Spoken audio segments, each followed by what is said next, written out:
Some of the smartest investors I know are increasingly investing in small businesses over the S&P 500, and this is why. When you invest in the S&P 500, right now you're paying a 30 times multiples of earnings, which is quite high, and that gives you an implied yield of about 3.3% a year if everything stays the same.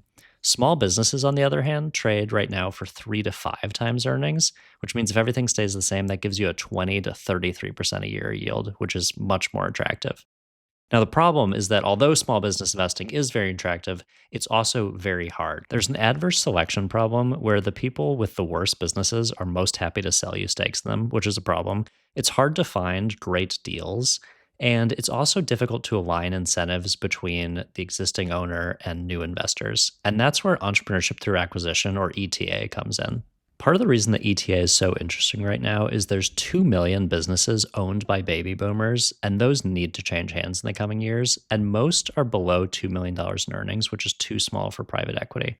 So the way it works is a self funded searcher or an acquisition entrepreneur goes out into the world and finds a business to buy. And they secure an SBA loan from a bank to fund most of the purchase price, but then raise some equity from outside investors as well. And then after that, the searcher closes the deal, buys the business, and operates it as the CEO.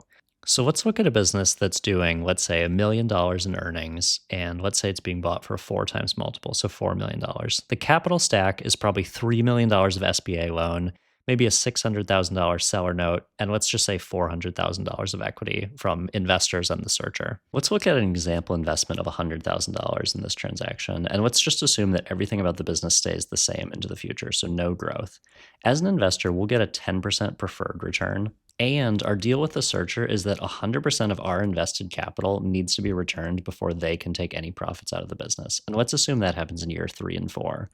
After that, we'll still actually be 5% owners of this business because we get a 2 times step up, which should produce cash flow of about $50,000 a year, which is why this asset class, even with very conservative growth assumptions, has historically delivered a 30% IRR a year, which is fantastic. Entrepreneurial Capital is our investment fund, which exists to give people access to this asset class. And the way it works is that we review hundreds of ETA deals, and they're all different types of businesses. Our goal is investing in 13 to 18 investments where trustworthy searchers are buying enduring businesses. We pay 3 to 5 times multiples on businesses with low capital requirements, low customer concentration, low cyclicality, and a history of enduring profitability. The experience I'm excited to bring to this is one, running a small business that I founded for the past 8 years, Nonprofit Megaphone, which has been bootstrapped to a team of 60 plus employees serving almost 800 clients. My wife and I did a successful ETA acquisition ourselves, which was a blast. And I've been making personal ETA investments